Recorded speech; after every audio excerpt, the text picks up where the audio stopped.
रामपुर गांव में एक छोटा सा गरीब परिवार रहता था। घर मट्टी था, छत पुरानी सी थी और अंदर कोने में मिट्टी का चूल्हा बना था। गर्मी इतनी थी कि दीवारें भी तप रही थी। बहू गौरी सुबह से पसीने में भीगी हुई खाना पका रही और पूरा परिवार परेशान गर्मी से, क्योंकि चूल्हा जल रहा अंदर। अरे बहू, बहुत ज्यादा चूल्हे से गर्मी हो रही है यहाँ। अब तो इस मिट्टी के कमरे में भी बैठना दुश्वार है।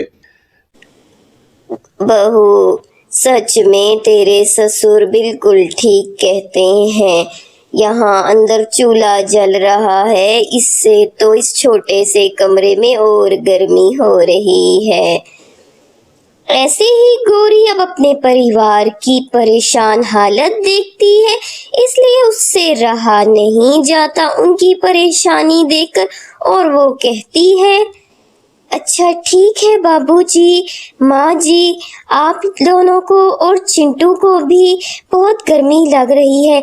मैं एक काम करती हूँ, बाहर ही जाकर जो बाहर आंगन का चूल्हा है वहीं पर ही खाना पका लेती हूँ।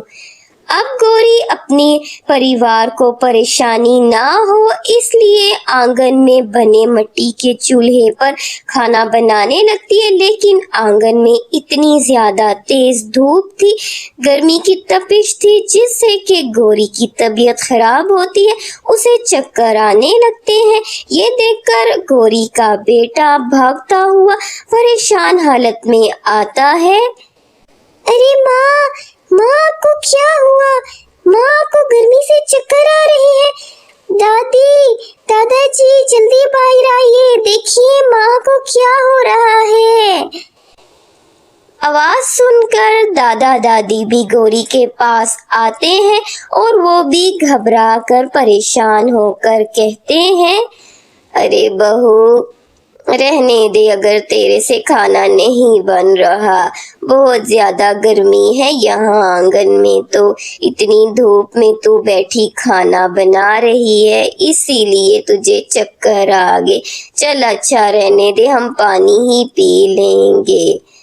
ऐसे ही ससुर भी अब गौरी की हालत देखता है और बोलता है, हाँ बहू, तुम्हारी सास बिल्कुल ठीक कहती है। छोड़ो, अच्छा है रात का खाना खा लेंगे, अभी हम पानी पीकर गुजारा कर लेते हैं। तुम उठ जाओ बहू यहाँ से। गौरी अपने परिवार का इतना ज्यादा प्यार देखती है, उसकी आंखें भर आती है, मगर हिम्मत नहीं हारती। बाबूजी, माँ जी, देखिए मैं जानती हूँ आप अपनी बहू से बहुत प्यार करते हैं, लेकिन आपकी बहू भी आपका बहुत ख्याल रखती है। मैं आपको भूखा तो नहीं रख सकती, आप फिक्र मत करें, बस थोड़ी देर है खाना बनाने में, मैं बना लेती हूँ।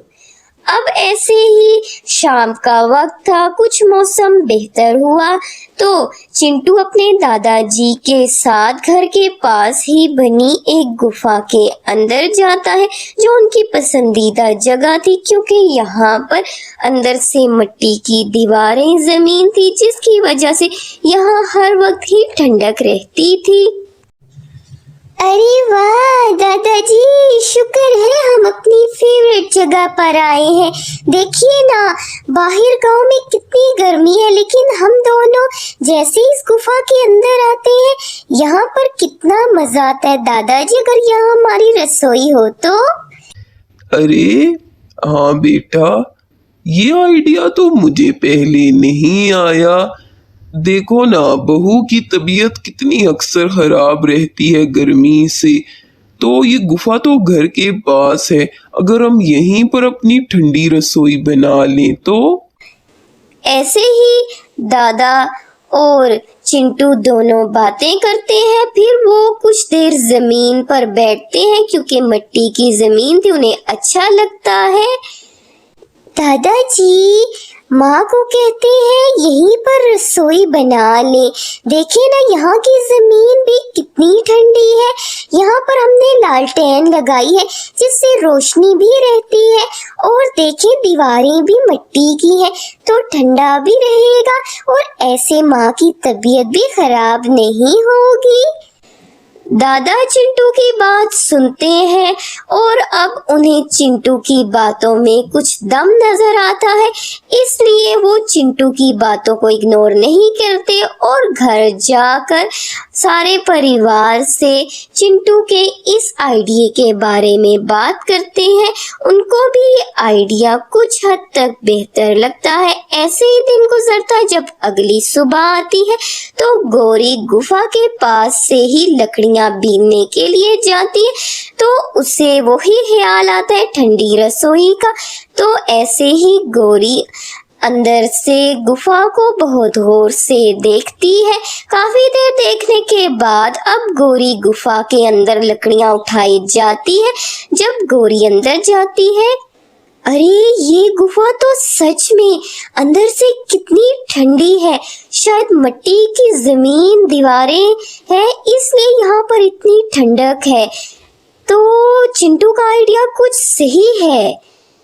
गौरी इधर उधर देखती है, अच्छे से गुफा की छानबीन करती है। उसे फिर कुछ आइडिया आता है। ऐसा करती हूँ, यहाँ एक साइड मिट्टी का चूल्हा बना लूंगी और सब्जियां रखने के लिए भी कुछ जगह बना लूंगी। नीचे जमीन पर सफाई करके तो यहाँ चटाई बिछा लेंगे ताकि बैठने की जगह बन सके। फिर यहाँ पर खाना बनाऊंगी तो ऐसे मुझे भी गर्मी नहीं लगने वाली।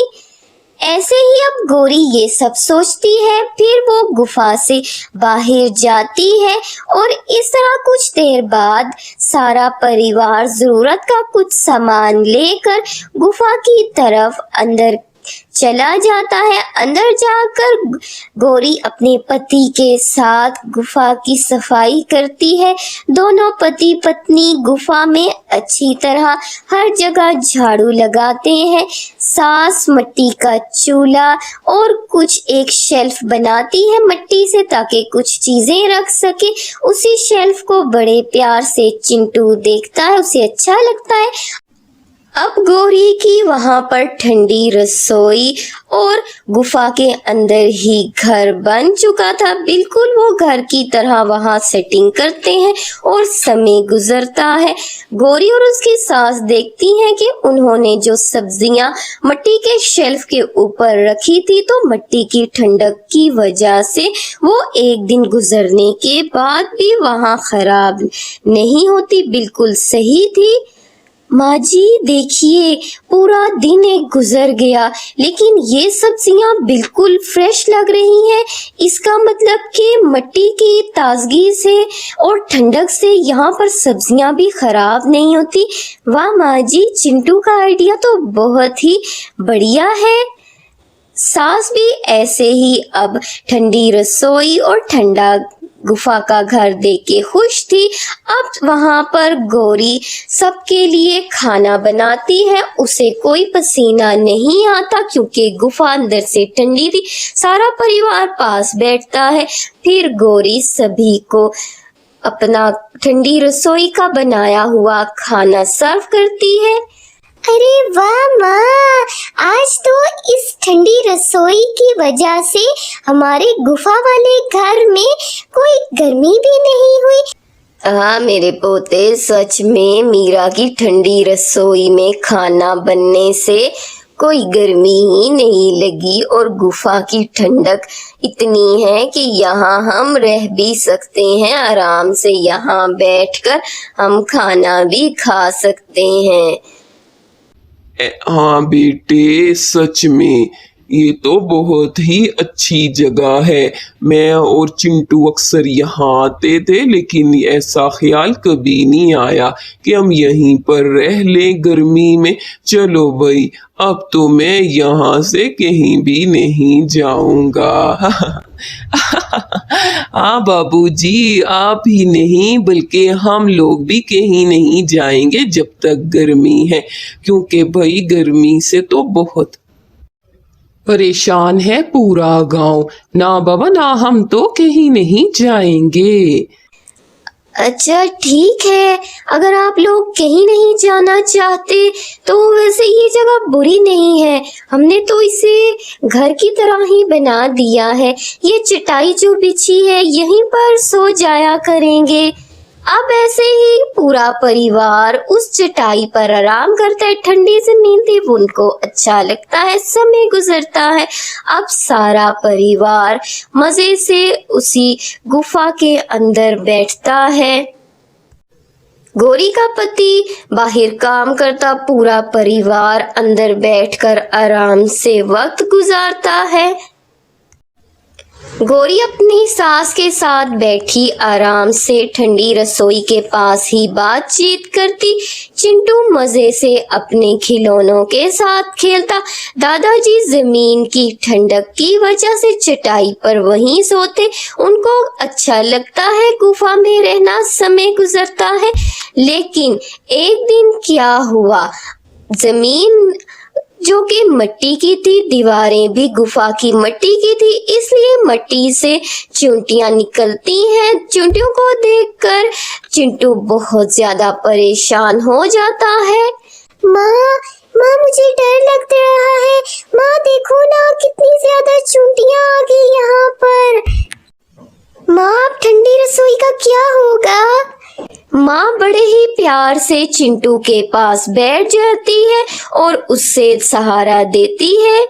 चिंटू बेटा, माँ है ना आपके पास, पूरा परिवार भी है। देखो मिट्टी से चींटियां निकलना एक आम बात है, तुम फिक्र मत करो। मैं जंगल है यहाँ, तो यहाँ से कुछ ठंडी खुशबूदार पत्तियां और नीम के पत्ते ले आऊंगी और यहाँ रसोई और गुफा के दरवाजे के पास रख दूंगी, जिससे कि फिर चींटियां यहाँ पर नहीं आएंगी। तुम बेटा मत घबराओ। ऐसा ही गौरी ने किया जैसा उसने कहा। उसने नीम के कुछ पत्ते रसोई के पास रखे, कुछ गुफा के दरवाजे के पास रखे, ताकि चींटियां यहाँ से खत्म हो सके।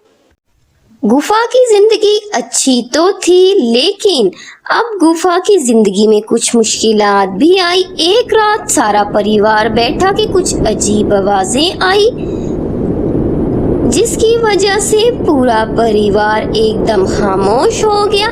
चिंटू बहुत ज्यादा डर गया था। चिंटू उन डरावनी आवाजों को सुनकर माँ की गोद में डर कर बैठ जाता है। माँ मुझे बहुत ज्यादा डर लग रहा है। माँ देखो ना, कैसी हू की आवाजें आ रही हैं। माँ ये सब क्या है? क्या कोई भूत है गुफा के बाहर? माँ क्या है ये? अरे बेटा, भूत कुछ नहीं होता, ये यकीनन कुछ और आवाजें होंगी। बेटा तुम चिंता मत करो, मैं देखूंगी। पूरा परिवार है ना आपके पास, आपको इतना डर क्यों लग रहा है? ऐसे ही अब गौरी सुबह अपने पति के साथ गुफा से बाहर जाती है और वो देखती है कि गुफा के ऊपर कुछ छोटे छोटे सुराख हैं, जिनसे हवा तेज चलती है तो अंदर अजीब आवाजें सुनाई आती हैं। अरे देखिए सूरज जी, वो गुफा के ऊपर छोटे छोटे सुराख बने हैं।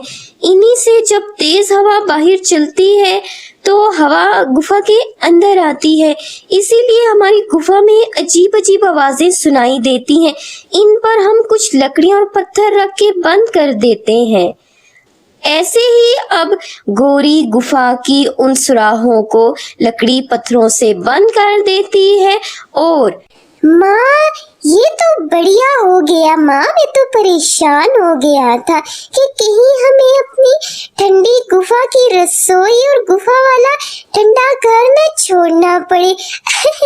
माँ मैं तो ऐसे ही परेशान हो गया था। माँ मैं छोटा हूँ ना, इसलिए। ऐसे ही एक दिन एक और मुश्किल आई। गौरी जब खाना बना रही थी तो गुफा बिल्कुल बंद होने की वजह से पूरी गुफा में धुआं ज्यादा जमा हो गया।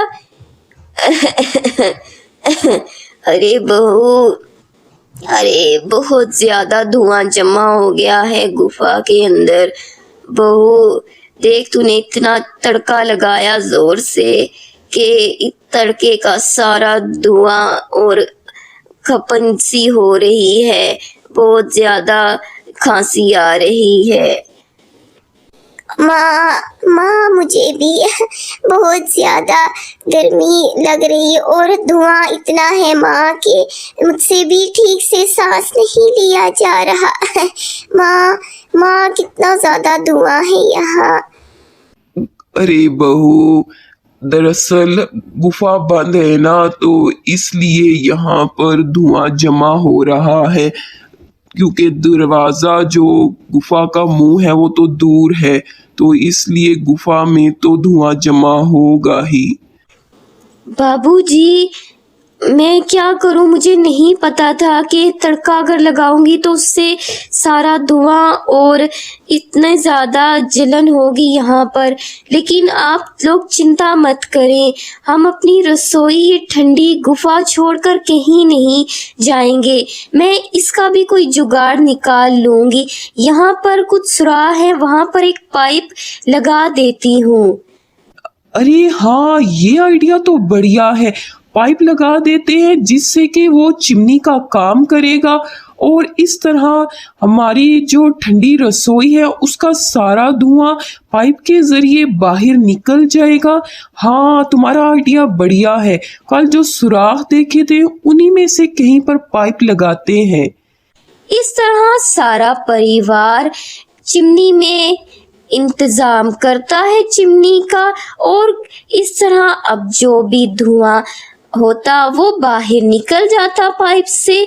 ऐसे ही अब सारा परिवार खुश था, क्योंकि उन्हें अपनी ठंडी रसोई और गुफा की ठंडी जगह नहीं छोड़नी पड़ती।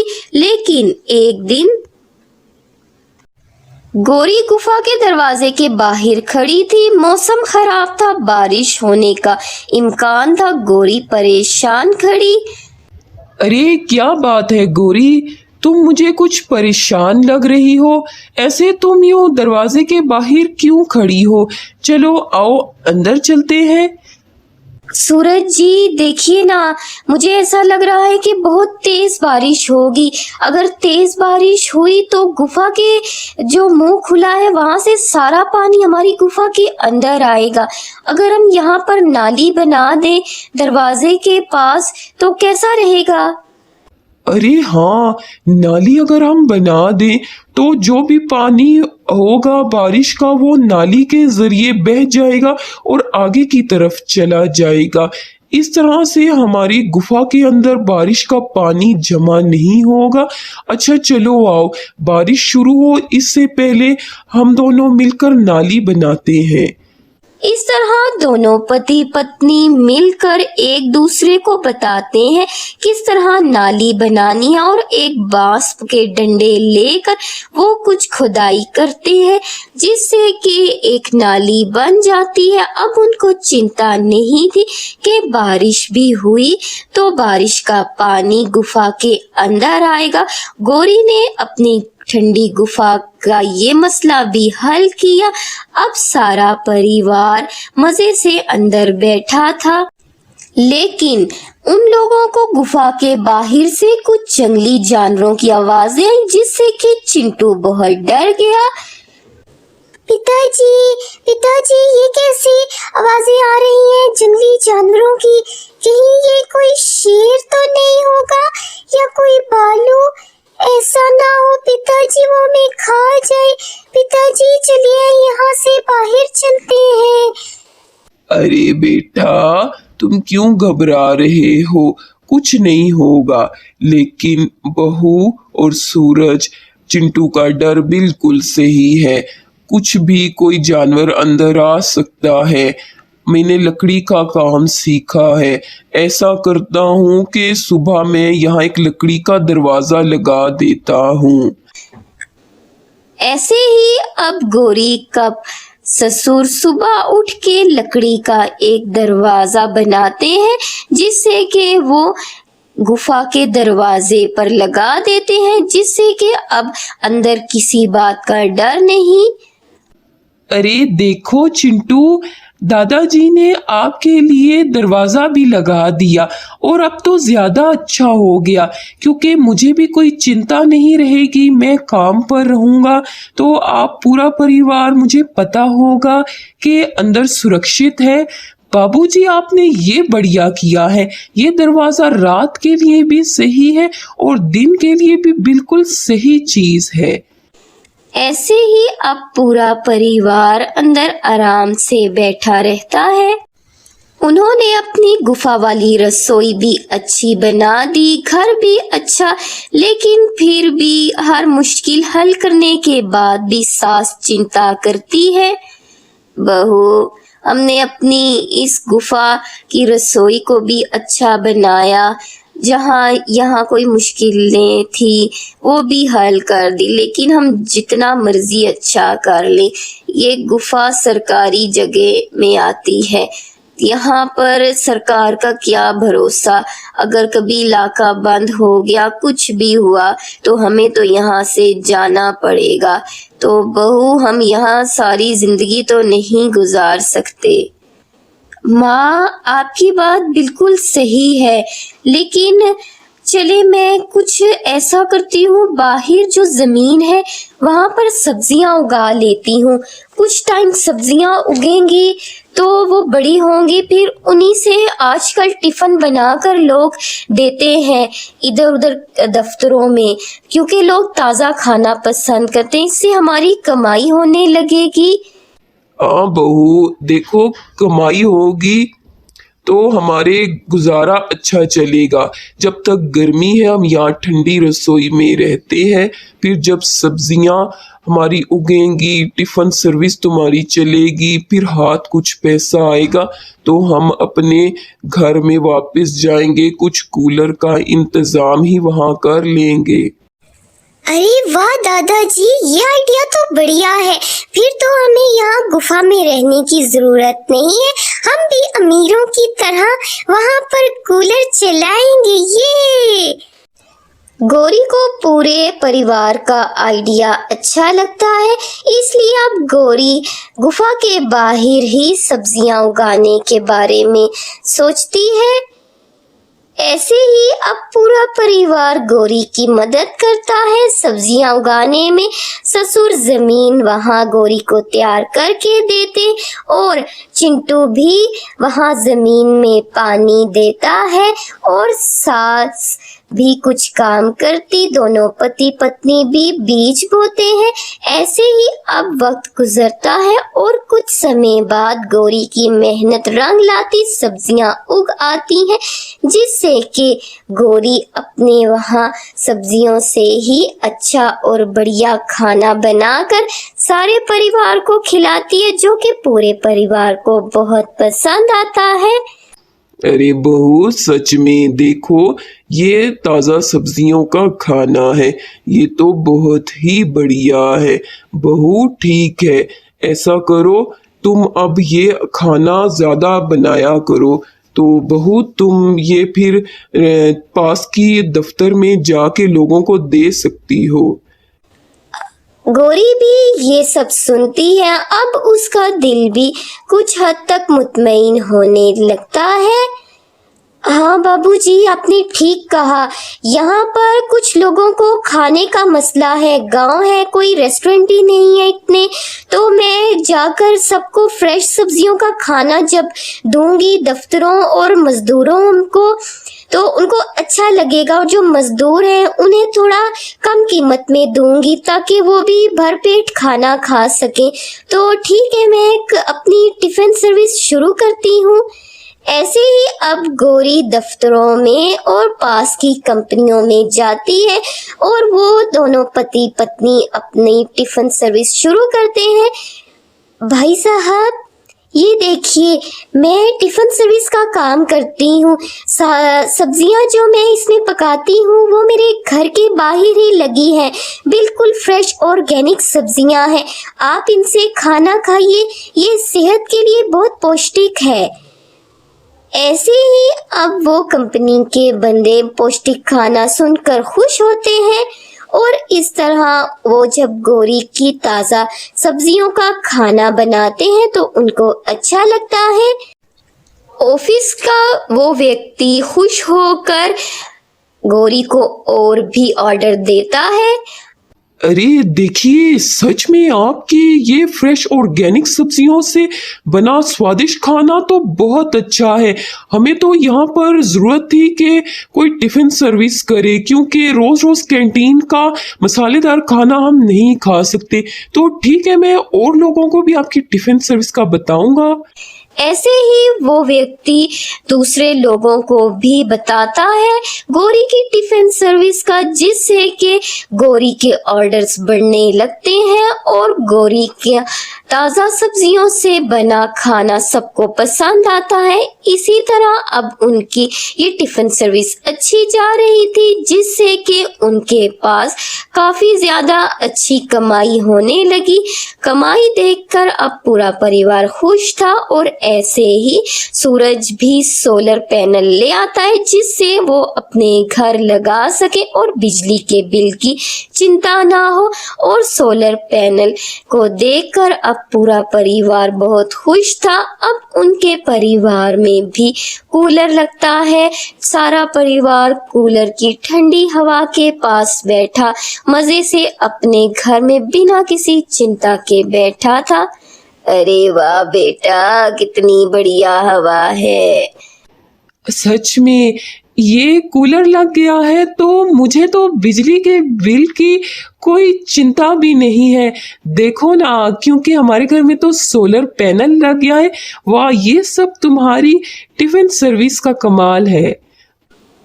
ऐसे ही गौरी अब खुश होती है पूरे परिवार को खुश देखकर, लेकिन गौरी की चिंता अभी भी वही थी, क्योंकि गौरी को अभी भी बाहर गर्मी में खाना बनाना पड़ता था। गौरी को इस तरह बाहर में गर्मी में खाना बनाते देखकर उसका पति परेशान होकर उससे पूछता है, अरे गौरी, मुझे लगता है तुम्हें अपनी गुफा की ठंडी रसोई याद आ रही है। गौरी बताओ, अगर मैं तुम्हारे लिए कुछ कर सकूं तो। देखिए, गुफा के बाहर बहुत से बड़े बड़े पत्थर हैं। अगर हम गांव के कुछ मजदूरों को चंद पैसे देकर वो पत्थर यहाँ पर लाएं और यहाँ पर उसी तरह की ठंडी रसोई गुफा के पत्थरों से बना दें तो ठंडी रसोई होगी वो, क्योंकि वो पत्थरों से बनी होगी। तो इस तरह मुझे भी गुफा की वही ठंडी रसोई यहाँ पर मिल जाएगी। ऐसे ही अब गौरी का आइडिया बढ़िया लगता है सूरज को और वो वहां पर कुछ मजदूरों की मदद से गौरी को गुफा के पत्थरों से एक ठंडी रसोई बना के देता है, जिससे गौरी आराम से बिना पसीना बहे खाना बनाती है। उसकी ठंडी रसोई उसे अब बहुत अच्छी लगती है। घर में भी कूलर चलता है, सारा परिवार कूलर की मज़े से ठंडी हवा एंजॉय करता है। बाहर गौरी भी अपनी गुफा जैसी ठंडी रसोई में आराम से खाना बनाती है। इस तरह गौरी की गुफा वाली ठंडी रसोई उनके घर के बाहर भी आ गई, जिससे अब पूरा परिवार खुश था।